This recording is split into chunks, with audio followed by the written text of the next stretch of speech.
Em nome do Pai, do Filho e do Espírito Santo. Amém.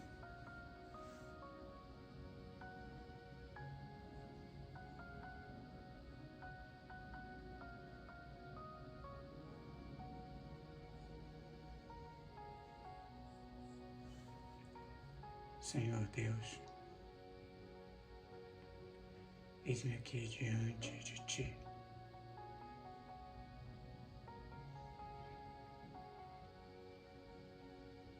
Quero aprender Tua Palavra.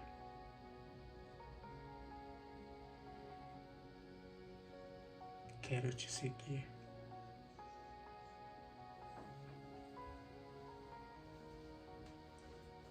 Senhor, sois o Deus da minha vida.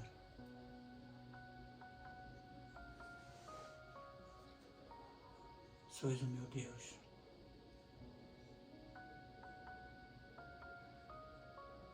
Hoje, Senhor,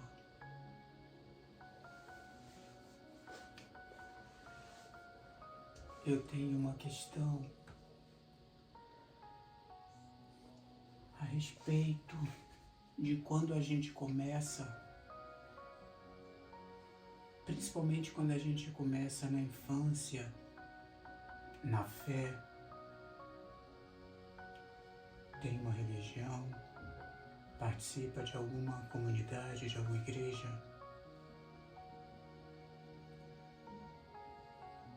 Faz o bem, ajuda, procura te agradar. E de repente um momento na vida, a gente esmorece e abandona a igreja, caminha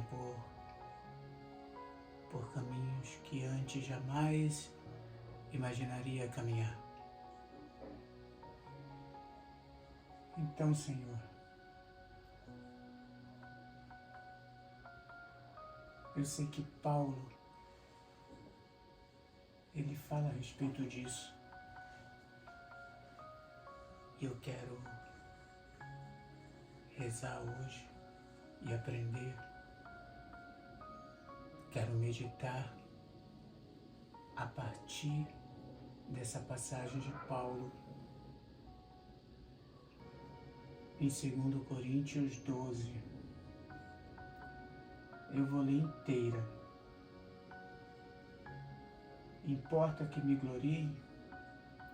Na verdade não convém. Passarei, entretanto, as visões e revelações do Senhor. Conheço um homem em Cristo que há 14 anos foi arrebatado até o 3º céu. Se foi no corpo, não sei. Se fora do corpo, também não sei. Deus o sabe. Eu sei que esse homem, se no corpo ou se fora do corpo, não sei, Deus o sabe, foi arrebatado ao paraíso e lá ouviu palavras inefáveis que não é permitido a um homem repetir. Desse homem eu me gloriarei, mas de mim mesmo não me gloriarei, a não ser das minhas fraquezas.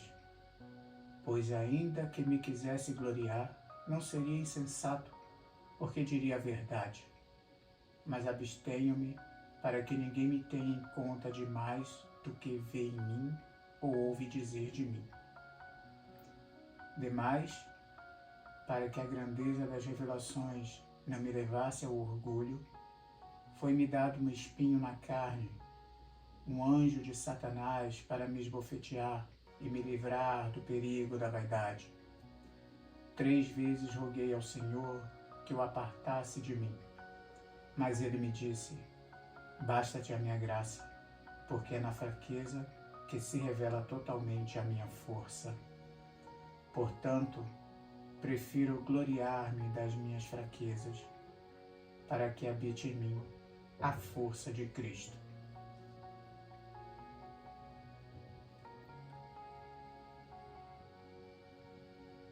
Por que essa palavra, Senhor? Porque eu começo um projeto e já imagino que eu não tenho condições de levar adiante. Mas isso é matéria para outra coisa, né? Para outro dia a gente conversar. Porque hoje eu vejo que talvez existam muitos irmãos por aí que, porque experimentaram o espinho, umas bofetadas de Satanás, viraram as costas ao Senhor, achando que não podem mais retornar. Então, Senhor, esta oração meditada a partir da carta de Paulo visa atingir todos esses irmãos. Senhor, muitos dos teus filhos te conheceram bem cedo, tiveram experiências contigo, faziam o bem, praticavam a fé. Esses filhos, no entanto, quando vieram as provações, quando se viram tomados por desejos e vontades contrários à tua vontade, caíram em desespero e te culparam por abandoná-los e finalmente te abandonaram, entregando-se de vez aos seus próprios desejos. Eles pensavam que porque tinham alguma proximidade contigo, tu os livraria das provações. Provavelmente pediam a ti para que os livrasse daquelas situações, se interrogavam sobre por que não conseguiam vencer aquelas tentações. Ficavam decepcionados, pediam perdão, confessavam e de novo caíam, tropeçavam na mesma pedra. Sentiam-se humilhados. Tiveram experiências de fé, oravam e faziam bem. Agora se sentiam como se Deus os tivesse largado. Eu fui um desses filhos. Demorou muitos anos para entender.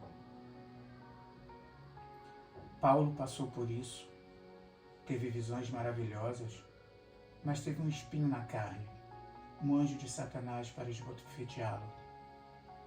Pediu que o Senhor o livrasse, entendeu a necessidade daquilo, era para livrá-lo do perigo da vaidade. Não sei qual era o espinho de que Paulo se queixava, porém sei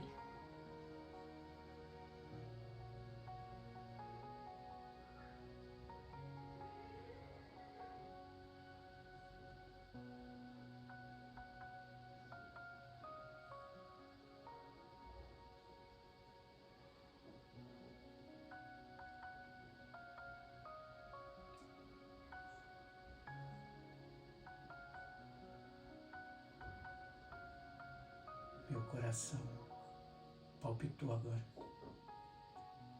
Não sei qual era o espinho de que Paulo se queixava, porém sei que até o pecado coopera para o encontro com a verdade sobre nós mesmos e para nos livrar da vaidade. Uma pessoa serve a Deus, mas ainda precisa ser purificada pelo fogo das provações e até mesmo das quedas.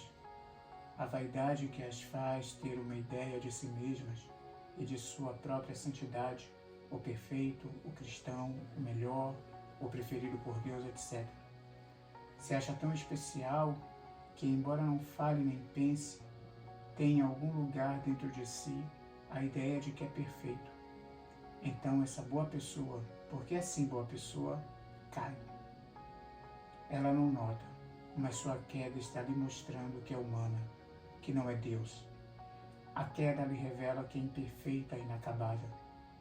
A vaidade emerge. Ela, por sua vez, não aceita ser humana.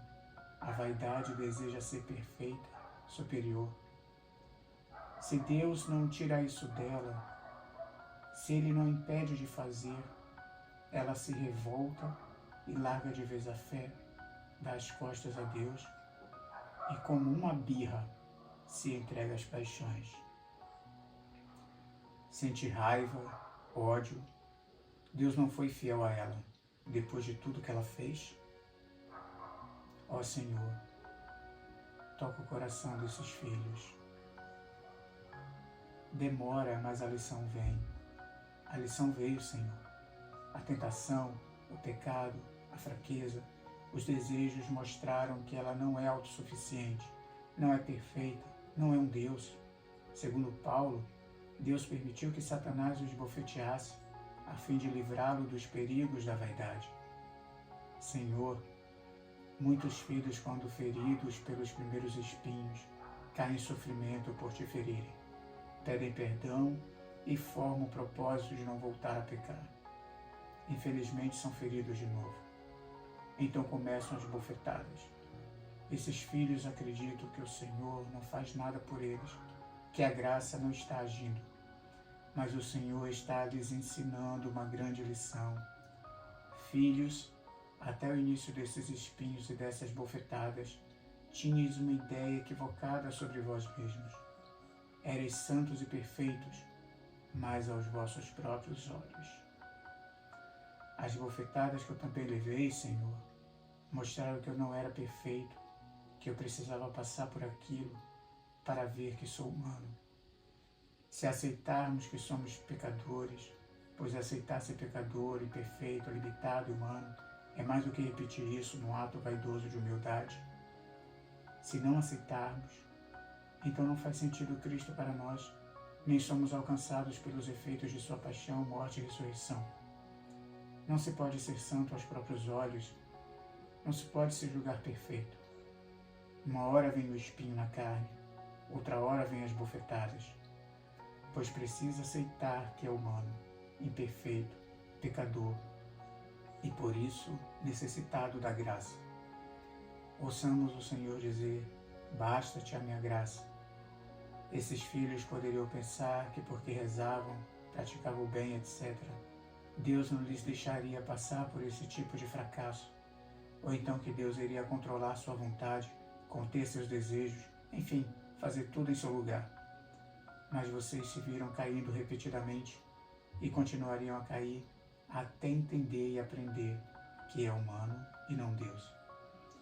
Diante do perigo da vaidade, a graça vai nos humilhar, vai humilhar nossas manias de grandeza, de santidade e perfeição ante nossos próprios olhos.